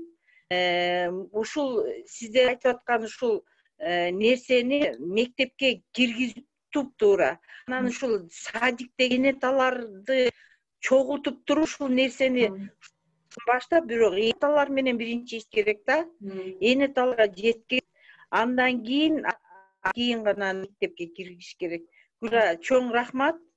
Дагы нарда көрүшүп калабыз. Рахмат чоң. Сизге рахмат. Мен бир кыстырма айта кетсем, Мукарам эже, ушул сиз Элмира эже, сиз азыр ошо институтту бүткөн бала билбейт деген нерсе, бул улуураак поколениянын тарыхы болуш керек деп ойлойм да. Азыркы жаштар көп нерсени билип, жоопкерчилик жок, коопсуздук жок, мисалы жугуштуу ооруларга байланыштуу, мисалы же болбосо кыздарды сыйлоо деген нерсе пайда болуп атат да. Жаштар түшүнүптүр бир жолу менен баягы кандай катнашка кириш керек экенин түшүнүп турат азыр жаштар. Биздин проблемаларыбыз андан да чоңоюп кетти да азыр. Анан мектепке жыныстык тарбия киргизүү боюнча, ооба, биз мектепке жыныстык тарбия киргизүү дегенде биз мындай эмени элестетебиз да, чоң актовый зал, школдун актовый залы, анан кийин бир сырттан бир 3-4 эже келип эле, анан кийин орусчалап, кыргызчалап ушул бир маалымат берип атат. Маалымат дагы боюнда болуу, контрацепция тигүү деген негизи ошондой жүрүп атат да, жүргөн учурда дагычы. мисалы менин тажрыйбамды айтып кетсек, Германияда биз балам ошо бул сабакты 4-класста көрдү, бирок ошол 4-класс балама жеткенге чейин аябай көп ата-энелер менен иштешүү болду да. Ата-энелерге эмнени үйдөн айтып коюшубуз керек, эмнеге көңүл буралык, кайсы маалыматты балдарыңарга беребиз, кайсыларды өзүңөр сүйлөшөсүңөр деген бизге бир абдан детальный бир эме болду мектептен. Ал туура ошо сиз айтып аткандай. Анан бул негизи бул вебинардын максаты ата-энелер эмнени кыла алабыз. Азыр жок да бизде мамлекеттик деңгээлде ошондой сабак жок. Керек, бирок жок. Бирок аны күтүп отура бербестен ата-энелер колубуздан келишинче баштап ошол ишти алып бара бериш керек деген максат. Рахмат, Гүлмира. Дагы бир суроо келиптир. Тынара сураптыр сизден. Бул вебинарларда уланабы дегенде, ар бир пункттун чечмелей турганда өзүнчө сабактар болобу деп.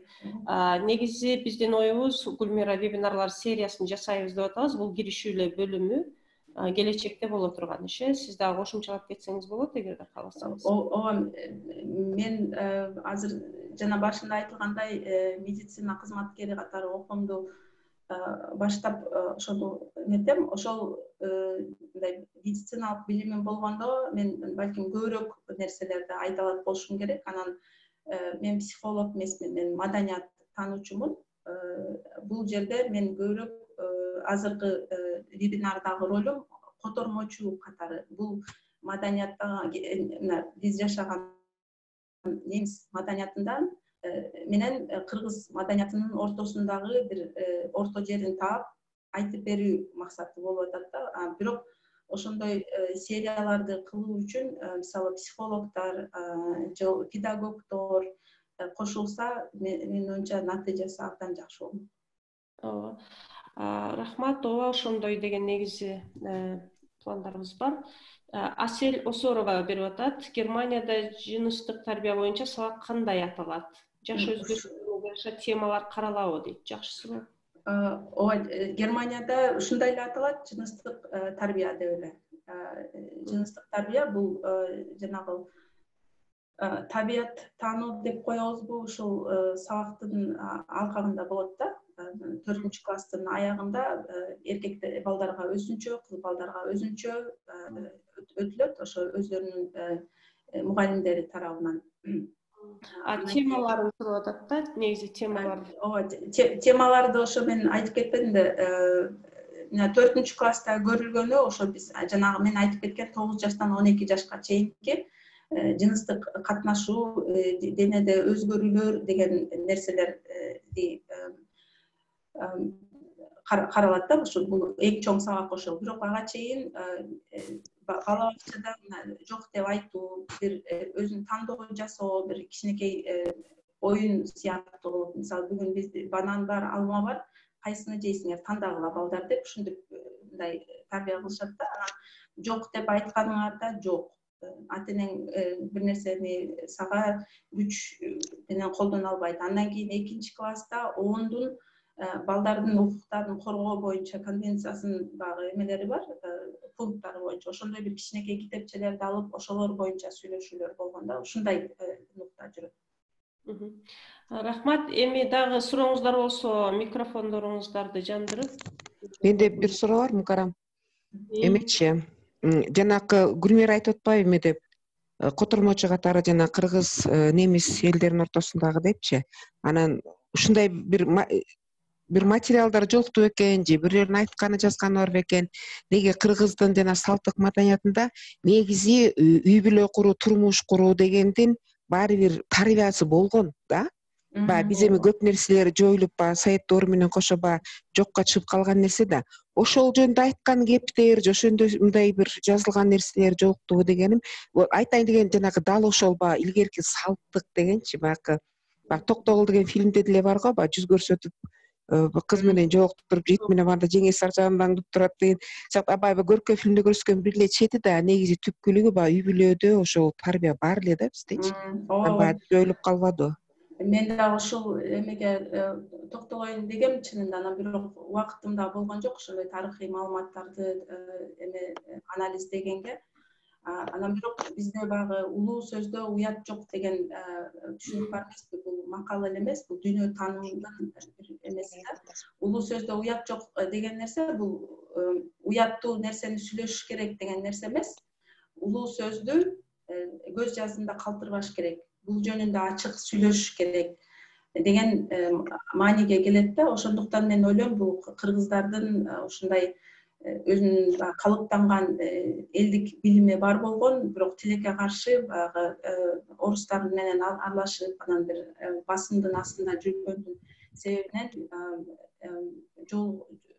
жоголуп кеткен деп. Анан ушундай бир ачык жыныстык тема жөнүндө мен ойлойм Манаста бар депчи. Манаста ошол нерсе айтылат. Гүлмира, демек сизде мындай ушул тема, ушул багытта дагы бир өзүнчө тема кылып өз алдын жеткире тургандай чоң ишиңиз бар турбайбы? Бирок баягы айтайын дегеним, кыргыз коому азыр экиге бөлүп калдык да, орусча билип, башка Европа, башка маданияттарды түшүнүп билип бөлүнгөндөр, ана айыл жеринде жашагандар, айылдын кыргызчылыкты көбүрөөк кармагандар өзүнчө бөлүнүп, анандай бири-бирине каршы тургандай сезилип калганда, анан ошол мисалы орус тилдүүрөөк мындай Европа маданиятка обурап кеткендер кыргыздарда эчтеке жок болчу дегенде карагандай көз караш бардай сезилет азыр магачы. Ошон үчүн ушул сыяктуу вебинарды айтып, дал ушул жөнүндө айтып, өзүнчө бир тема болсо, ушу мындай стереотип жоюлат беле деген ойда. Рахмат сизге. Мен ошого дагы кошумчалап кетким келип атат, могу батыш темасында. Бул жыныстык тарбия дегенибизде батыштан алып келип алып биздин балдарды бузган атат деген бир аябай жайылган бир ой бар эмеспи? Ооба. Мен батышта жашап иштеп жүргөн киши катары, маданияттануучу катары, кыргыз маданиятын билген киши катары батышты мындай көз жумуп алып туурашыбыз керек деген ойдон мен алысмын да. Анткени батышта баардык нерсе туура жасалат деген ойдон алысмын. Биздин эл да ошону билиш керек да. Анан мисалы бул мен айтып берген азыр тарбия берүүнүн үлгүсү азыркы Германияда колдонулуп жаткан программа боюнча кетти да. Бул балдарды ар тараптуу жыныстык боюнча ар тараптуу тарбиялоо жана жыныстык катнаштан баш тартуу укугу бар деген сыяктуу. Бирок дагы бир программа бар экен. Бул мисалы Америка Кошмо Штатында көбүнчө колдонулат экен. Жанагы дин абдан басым кылган штаттарда өзгөчө жыныстык катнашуу үй бүлөгө чейин жок, баягы жыныстык катнашууга кирбеш керек деп жаштарды үндөө программасы экен да. Бирок ал бул программанын жакшы натыйжасы аз экен. Бул аң сезимсиз түрдө, аң сезимдүүлүккө, жоопкерчиликке үйрөтпөй, балдарды жок тыюу салууга басым жасаган үчүн балдарга бул нерсе иштебейт экен. Анан батыштын дагы бир нерсесин айта кетсек, биз бүт жерин ала албайбыз дегеним, мисалы Германияда дагы бар, көп бар мындай үй бүлөлөр, жыныстык тарбияны ачык айтышыбыз керек, балдарды мындай уялбагандай кылып тарбиялашыбыз керек деп, үйүндө мисалы дырдай жылаңач жүргөн үй бүлөлөр көп. Муну Германияда жашаган билген кыздар да билет. Ошентип же болбосо баласынын көзүнчө жыныстык катнашышка кирген учурлар дагы болот. Ошондой тарбия дагы бар да. Биз мисалы бул нерсени ала албайбыз. Бул батыштан келди, же туура нерсе экен. Бул туура эмес нерсе. Муну психологдор дагы айтып атышат. Жана айтып кеткендей, ашыкча жыныстык жөнүндө маалымат берүү балага зыян. Ошондуктан мындай нерселерди эме кылышыбыз керек. Баш тартып иргешибиз керек да. Ооба, рахмат. Негизи аябай тыкылдат иштеген нерсе негизи иш керек да. Рахмат маалыматыңызга. Рахмат сурооңуздарга жана жоопко. Дагы бир суроо келиптир. Аксана Исмаилбекова берип атат. Гүлмира, чоң рахмат. Аябай кызыктуу болду. Биздин маданиятка туура келчү баланс кылып жакшы айтып бердиң. Өзүмө көп нерсе алдым. Сенин балдарың кандай кызыктуу суроолорду берет ушул темага тиешелүү? Бир мисал айтып бербейсиңби дейт. Ооба, болот эми мисалы атам сен эмени сурашканда, сен атам сенин атаңбы? Өзүнүн атасын менин атам деп ойлоп, анан мени атасынын апасы деп ойлойт да, көзүн билбейт да. Анан менин жолдошум чынында ушундай нерселерге сүйлөшүүдө көп жардам берет. Жок, апаңдын апасы эмес, мен апаң менин келинчегим, мен деген апаңды бир жерден көрүп калып, анан жакшы көрүп калып алгам. Силер да убакыты келгенде бирөөнү жактырып аласыңар деп ушинтип түшүндүрүп берген күндөр болгон. Рахмат. Мерим Жанакунова жазыптыр. Чоң рахмат, көп нерсени угуп, билип алдык.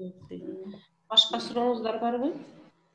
Рахмат, да бир нерсе сурайын деп элем. Сурасам болобу? Жана балдарды эркелетебиз деди го, ошол укчу берчи деп айтабыз деп. Ошол туурабы же туура эмеспи? Сиздин ойуңуз? Туура эмес. Туура эмес. Балдардын баягы жыныстык органдарын сыртка чыгарганга көндүрүп, анан кийин баягы бала деген ошол сыртка чыгарып, ачыкка көндүрүп алган учурда, мисалы сексуалдык зомбулукка кабылган учурда түшүнбөйт экен да, бул жаман нерсе болуп атат деп. Анткени мурда көрсөтүп жүргөн, башкалар өп жүргөн, анан бул ойноп атабыз деп эле бала бир башы айланып калган учур болот экен да, абдан терс нерсе. Рахмат. Да, сурооңуздар барбы? Гүлзат Баялиева кол көтөрүп турат. Гүлзат, сурооңузду берсеңиз. Көрүнүп атабыз, саламатсыңарбы? Сүйлөй берсеңиз көрүнөт. Гүлмира, чоң рахмат. Аябай кызыктуу суроо. Мен деле Германияда жашайм. Кызым 12 жашта, анан эми буларды баарын ичинен билем да. Ушуларды. Анан мен суроом, сен өзүңүн жеке тажрыйбаңа да мындай түшүнүктөрдүн кагылышуусу болду эле, мисалы үчүн балаң бир нерсени айтып келип, анан кийин күйөөң экөөң ошо мындай ролдорду бөлүштүрдүңөр беле? Сен эми 3 балаң бар да, 3 эркек балаң. Ошо кимиңер көбүрөөк ошону алып барасыңар да, түшүндүрүү иштерин, анан күйөөң экөөң деле отуруп сүйлөшөсүңөрбү? Кел, буну мындай айтып берели, же бул айтууга эрте, же мындай жолго салалы, кыргызча, анан ошо мусулманча деп ушундай талкуулар жүргүзөсүңөрбү күйөөң экөөңөр? Мен бул жеке кызыгым да, кызыгуум. Себеби үйдө мен өзүм эле алып барам бул тарапты, себеби күйөөм деле эми кыргыз болуп мындай көп даяр эмес да ушундай суроолорго балдар менен сүйлөшүп талкуулагангачы, анан ошо жумага толугу менен өткөрүп берген. Ошону сен эле алып кете бер деп. Ошо силерде кандай, силердин үй бүлөңөрдө? Бул бир суроо. Башка суроо, жана жеңелер институту деп жакшы айттың. Анан жеңелер институту дегенде эле мен өзүм жеңелерим эстеп кеттим.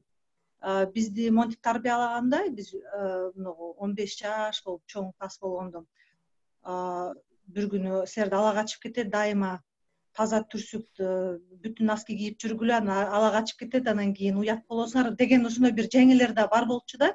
Алыс эле бир жеңелер келип калып эле ошо парс көрчү окшойт, ушундай бир нерселерди айтып, же күйөөңүн тилинен чыкпа, анан тиги бул деп жеңе институту деле бузуп коет да, мындай көп эле түшүнүктөрдүчү. Анан ошого көп нерселер алмашып эметип калганда, мындай ыкмалар ар кандай болуп калган. Ошо. Биринчи сурооңо айтып берсем, жана бул негизи балага жыныстык тарбия берүү учурунда сөзсүз түрдө ошо алдын ала сүйлөшүп алыш керек да. Балабызга эмне деп айтабыз? Бир эмне деп айтып берелик? Экөөбүз мындай сөзүбүз бир болсун депчи. Мисалы мен сени төрөдүм деп айтып, анан атасына барып балдар үчүн айтпадым, тамырчы, анан барып сураса, сени билбейм, мен баягы куш алып келген же болбосо дарбуздан чыккансың деген сыяктуу нерселерди да айтып коюш мүмкүн да, мындай сүйлөшүп алгандан кийинчи. Анан ким айтат, сенден сурасам мондай айтат, менден сурасам мондай айтат деп биз негизи сүйлөшүп алганбыз. Анан мен негизи бул темага ушундай кызыгып, мындай ачык тема, ачык ойлонуп, мындай ой жүгүртүү ошо жолдошумдан алгам десем болот. Анткени ал жана ислам боюнча да суроо болуп калды. Ал Турцияда окуган, анан ошо Турцияда исламда жыныстык тарбия кандай болуш керек деген нерсени, бул темаларды жаш кезинде өзү дагы үйрөнүп, анан балдарга дагы үйрөтүш керек экенин түшүнүгү бар экен да мага караганда. Жана ошондо мага айткан, балдарга ушул темаларды сүйлөшүшүбүз керек деп. Анан меники үчөө тең эркек болгон үчүн улуу балам менен мисалы көп мындай темаларды атасы сүйлөшөт. Мага да келип мындай айтышат. Анан бирок аябай мындай жеке темаларды атасы менен кылышат. Анан жана Жеңе институту боюнча ал чынында жоголуп бараткан, жоголуп кеткен институт деп айтсак болот да. Биздин көп эле проблемалар болуп атпайбы, ошо келиндердин маселелери. Мисалы жакында эле биз чай куйбайбыз деп акцияга чыккан учурлар болду. Ушул жеңелердин ролу азайып кеткендеги жөнүндө маалымат бизге ошондон кабар берет деп ойлойм да. Жеңелерди, ошо жаш келиндерди бир үй бүлөгө пайда келтирүүчү үй бүлө мүчөсү катары карабай, жумушчу күчү, идиш жууган киши, баягы ун чукпаган киши деген сыяктуу караган үчүн бул институт жоголуп баратат. Бул Жеңе институтун мындай калыбына келтириш үчүн азыркы биздин үйрөтүп аткан балдарыбыз, сенин кызың мисалы Жеңе болгон учурунда ошо Жеңе институту болуп бере алат. Мисалы азыр ошондой нерсе жок болуш керек деп ойлойм да. Сен айткандай, даже ошо Жеңе менен сүйлөшүү зыяндуу да болушу мүмкүн деген нерсени айткым келип атат. Бирок мен өзүмдүн жеке тажрыйбамда, мисалы мен жеңем менен, тайкемдин келинчеги менен ушундай бир биринчи сүйлөшүүлөр меники болгондо, анан мен абдан жакшы тажрыйба алгам. Ошондуктан абдан түз карадым да ушу Жеңе институтун. Жакшы, рахмат. Дагы сурооңуздар болсо берсеңиздер болот. Дагы бир суроо алып, анан жыйынтыктасак, анткени 2 саатка жакындап баратат. Бурулча деген кол көтөрүп турат, Бурулча эже. Берсеңиз сурооңузду, микрофонуңузду жандыртып. Жандырдым. Саламатсыңарбы, энелер, кыз келиндер? Мен Москвадан Талайгүл деген кызыбыз айтып калганынан кирдим. Потому что биз Москвада 35 жылдан бери жашап, кыз келиндерге көбүрөөк басым жасап, көп моралдык жактан жардам берип келгенбиз. Мен өзүм кесибим журналист, медсестра, психолог. Кыргызстан аялдары деген фонд түптөгөнбүз Москвада. 2 организацияны жетектеп келем. Автономия, Творим добро деген коомдук уюмдун жетекчиси болом бүгүнкү күндө. Силердин төмөндөгү айткан сөзүңөрдүн баардыгы биздин келечектеги уул кыздарыбызга өтө керектүү нерсе. Бул обсуждать этип, азыр ушул вопросторду көтөрүп, билгиликтүү адамдардан информация алып, ал нерселерди колдонуш керек, кайрадан көтөрүү керек, возрождать этиш керек да, мындайча айтканда. Өтө бул жашоо турмушта эң керектүү гана нерселер ушу нерселер. Биздин мекенибиздин келечегинде жашай тургандар, улап кете тургандар, бул ушу балдарыбыз болуп эсептелет, кыз келиндерибиз болуп эсептелет. Кыз келиндерибизге ушул нерселерди ата эне үй бүлөдөн баштап үйрөтүш керек. Билбегендерди чакырып алып үйрөтөйүн десең, мурунку союз маалындагы адамдардан азыркы демократиядагы төрөлүп калган ул балдарыбыздын ан сезимдери өтө неме башкача. Ошон үчүн биз коомдун жетекчилери бүгүнкү күндө балдарыбызды мындай семинарларды өткөзүп тарбиялай алабызбы деген вопроста мени көбүрөөк ойлондурат да. Себеби дегенде тарбиялап келгенде баягы кыз келиндерди көп нарушение кетип атат да, мына сырт жакта. Арыздар көп түшөт жаштардан. Анан ортого түшүп, как психолог катары бирдеке дейин десең, өтө өзүңүн немеңе коопсуздуу да. Жаман сөз угуп калабыз жаштардан. 16, 15, 18 жашар кыздар, например, үй бүлөлүү адамдардын турмуштарын бузгандар абдан көп. Бирдеке десең, сен ишиң болбосун, керек болсо адам неме айтып туруп, мен минтип кетем, антип кетем. Телефон аркылуу каерде жашаганыңды да билем деген сөздөрдү угуп калабыз. Что касается школьный садиктеги балдардан баштап, школьный балдарды гана тарбиялай алабыз да. Бойго жеткен кыздарды билбейм, ата-энеси гана тарбия берип, деме кылбаса, азыр өтө кооптуу. Бирдеке деш, эркектерге дагы, кыздарга дагы. Биз көп пытались бул жактачы, ортого түшүп, же болбосо даже кыздар менен бир квартирада жашап, чачташып, мушташып, жигит талашып, ушундай болгон окуялар болгон. Жакабызды кармаган күндөрүбүз болгон. Неужели ушул келечектеги муундарыбыз ушундай тарбияланып калган деп. Демек, немеге союз бузулуп, мына демократический жашоого өткөндөн кийин ата-энелер үй бүлө багабыз деп баары сыртка чыгып базарда болуп калганына байланыштуу. Балдарды дагы көбүнчө сыртка алып чыгып кеткендиги үчүн балдар көп моральный жактан, мындай бир сабак жактан дагы көп тарбия албай калышканбы, айтор өтө сабатсыз, сабаттары өтө төмөн болуп кеткен. Ошон үчүн бул жагын дагы караштырсак, бул жагына дагы кандай суроо жооптор чыгат, биз ошоларды ата-энесин укпай деле калышкан. Мен пример кетирип кетсем, мен өзүмүн ишимде болгон, ушул жака белде жашаган квартиранын кыздар бир үй бүлөдө 2 кыз бала никесиз ойнош ойноп, 2 күн бир жигит менен, 2 күн бир жигит менен, в результате кайсынысынан боюна бүтпөй калгап, баласын таштаган болгон да. Аны бирөөгө биз берип жибергенбиз. Анан ошо таштанды балдар менен көп заниматься эткен мен. Ошо таштап, башка үй бүлө алып кеткен балдар, кээде ойлодум, ошолордун тагдыры эмне болду экен, кандай тарбия алды экен, ошо бирөөлөрдүн балдарын алып кетишти эле деп. Тиги кыз эжеси дагы төрөдө ошентип, сиңдиси дагы төрөдө ошентип, апасы менен сүйлөшкөндө, апа, мен жакшымын, иштеп атам, мен сизге эртең 10 000 салып берем дейт. Энеси менен атасы билбейт. 2 кызы тең ушул ойноштоп, жүрүшүп, никесиз төрөп, жеңе турмак түгүл.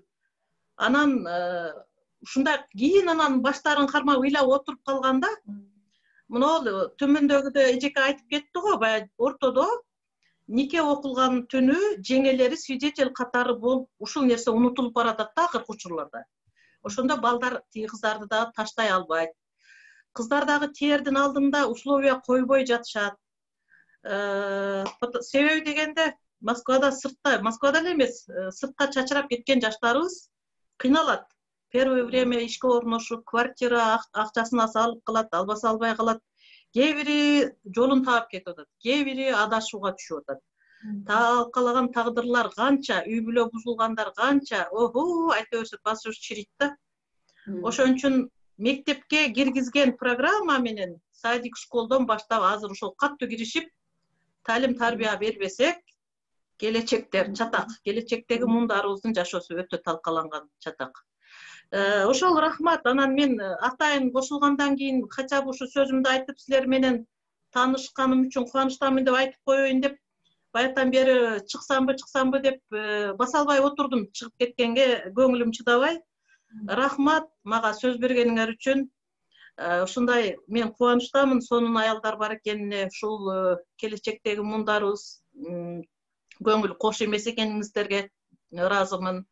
Ошо Facebook'tan дагы тапсаңар болот. Мени Тварим Добро деген бар. Facebook'та Бурулча Торобекова деген бар. Кыргызстан аялдары деген бар. Ошолорго кирип биздин жазган иштерибизди бир аз көрүп койсоңор болот. Материалдар коюлган. Азыраак, көп эмес. Рахмат чоң. Анан келечекте дагы биздин онлайн университет порталы менен да кызматташасыз деп ойлойбуз.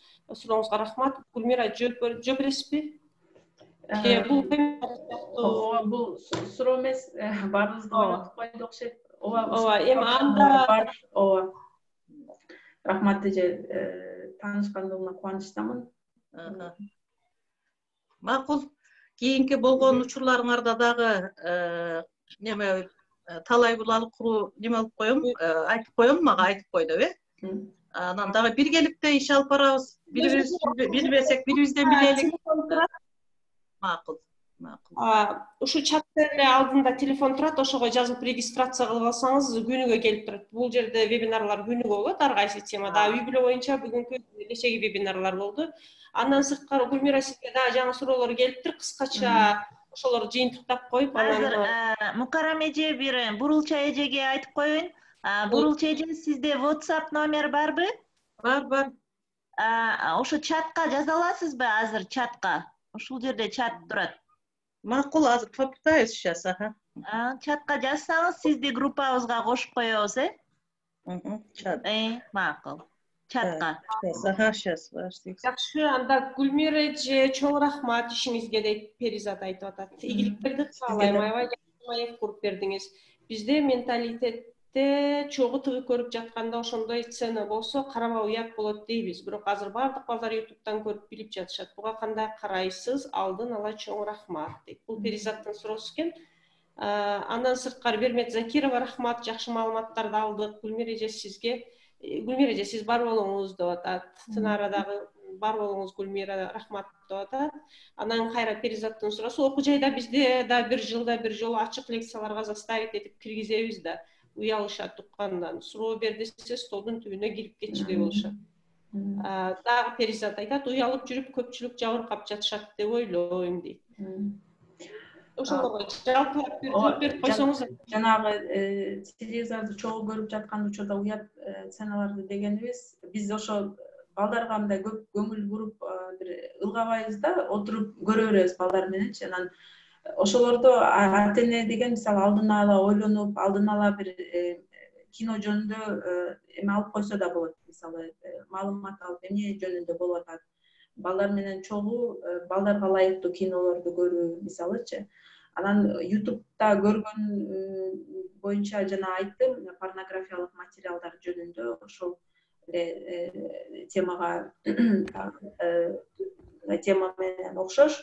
Анан экинчи тема окуу жайларда бизди заставить этип киргизет деген нерсе. Бул жыныстык тарбия берүүнү деген мындай бир жана айтпадымбы, биз чоң актовый залга киргизип алып, анан кийин бир суроо бергиле, үйрөнгүлө деп деген мамиле кылбаш керек да. Болушунча мындай жашыруун да деле эмес, мындай жекече, анан кишилерди ишенимдүү, мына жаштар кабыл ала тургандай, өздөрүн жакшы сезгендей кылып маалыматты бериш керек да. Анан силер алышыңар керек деп киргизип алып, анан күчкө салуу бул натыйжа алып келбейт. Рахмат Гүлмира, жообуңузга чындап эле бизде бир жекече талкуулана турган нерселер бар. Коом менен жалпы элге алып чыгат талкуулар бар. Ошону биз көп деле чектерин билбей калабыз. Баарын эле жалпыга чыгарып алгандан натыйжа жок болуп калат да. Ошол жактарды ошо жекече деген нерсе, ошо чең институт деген ошол да. Жалпыга чыкпай, ошо белгилүү бир кишилер сүйлөшүү деген. Анан бизде дагы бул маселе аябай курч экен, буга дагы көп вебинарларда арнасак болчу да экен. Мына миграция тарабынан дагы, миграцияга байланыштуу дагы бул маселелер көп, азыр айтып кетти Бурулча эжекебиз. Андан сырткары ушул вебинардын алкагында Гүлмира жана башкалар суроо берип жатып айтышты, бизде мисалы үчүн чай куюп тиги мындай андай деген сөздөр чыгып атат дейт. Бул эми мындай келип карап калганда өзүбүздүн күнөө, анткени өзүбүздүн маданиятыбызды жакшылап деле изилдеген жокпуз да, биз доказать этип ынандыра алган жокпуз да. Мисалы үчүн азыркы Gelин институтун, Жеңе институту дегендердин бүт баарын изилдеп талдаш керек. Биздин маданиятыбызда чындап эле бул жаатта эмнелер бар эле, бир нерсе бар беле, ошону азыр чыгарсак болобу, калп болуп, аны жандандырсак болобу деген нерселерди биз кое элекпиз.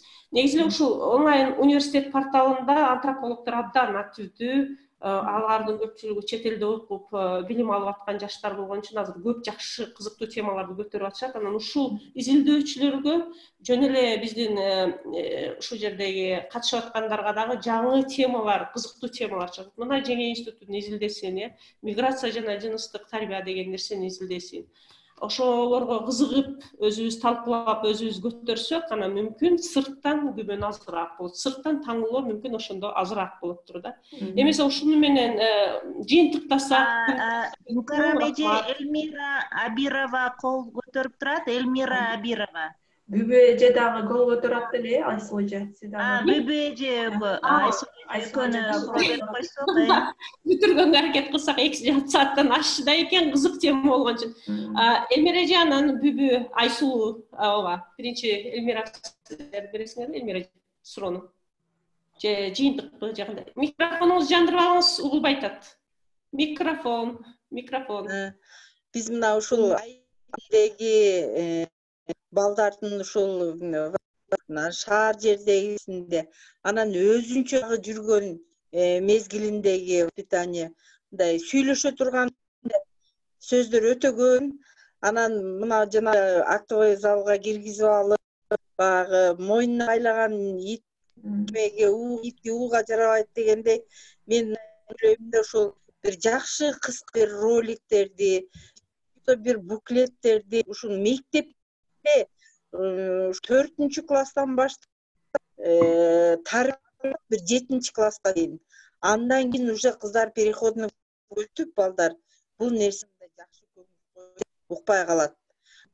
Мына сиңирип кетчү губка маалы мында видеороликтерди, бир буклеттерди мындай детский түрүндө даярдайт деген бир Гүлмира жерде бир проектте же ушундай нерсе сизден? Менде азырынча мындай бир проект жок, бирок ойлор бар. Ошондой бир китеп даярдасак, бир жашына жараша, кыргызча, маданиятыбызга ылайык келгидей, батышты туурабагандай элибизге дегендей эме бар, буюрса. Анан бул портал деген жөн эле маалыматтарды берүү деген максатта түзүлгөн жок. Порталда ушул көпчүлүк ким маалымат болсо уюшуп, колунан келишинче бир нерселерди чыгаруу, маалыматты таратуу деген нерсе бар. Мүмкүн кагаз түрүндө жасабасак дагы онлайн университетинде электрондук формада ушул маалыматтарды жасап сайтка илип койсок болот да келечекте. Айсулуу, сиздин сөзүңүз? Мен да бул эже айтып атканды, Москвадагы жаштардын, ошо кыздардын жүрүш-турушу боюнчачы, мен да Москвада 2 жыл жашагандан көрдүм, чындыгында ошондой. Бунун немеси менин оюмча баягы ушул айылдардан барышат, кички шаарлардан барышат жаштарыбыз. Анан жаштарыбыз убакытты туура колдонууну билбейт. Эс алуу маданиятын өздөштүрбөй барышат. Ойлойт тамак жеш, кийим кийиш, анан башка эмне калат? Анан секс калат. Болду. Эмнем дагы өзү менен өзү сүйлөшүү. Чындыгында абдан оор. Бул мегаполисте жашоо, жалгыздан жашоо кыйын да. Албетте эркекке тартылат. Ошон үчүн ошол маданиятты өйрөтүш керек. Эс алуунун немелерин билиш керек да. Ошол тарбияны үйүнөн алып чыгыш керек. Бизде тиги айылда деле тиги карап көрүш керек, азыр кандай эс алуунун кандай түрлөрүнө көнүккөн. Ошол жок да, ошол үчүн болуп атат ушул. Рахмат. Рахмат. Бул да комментарий болду окшойт, Анда бүт барыбыз микрофондорубузду жандырып, Гүлмирага чоң рахмат айтып, кол чаап койбойлу. Рахмат сизге, Гүлмир. Сизге да рахмат. Рахмат. Бул тема уланат деп ойлойбуз.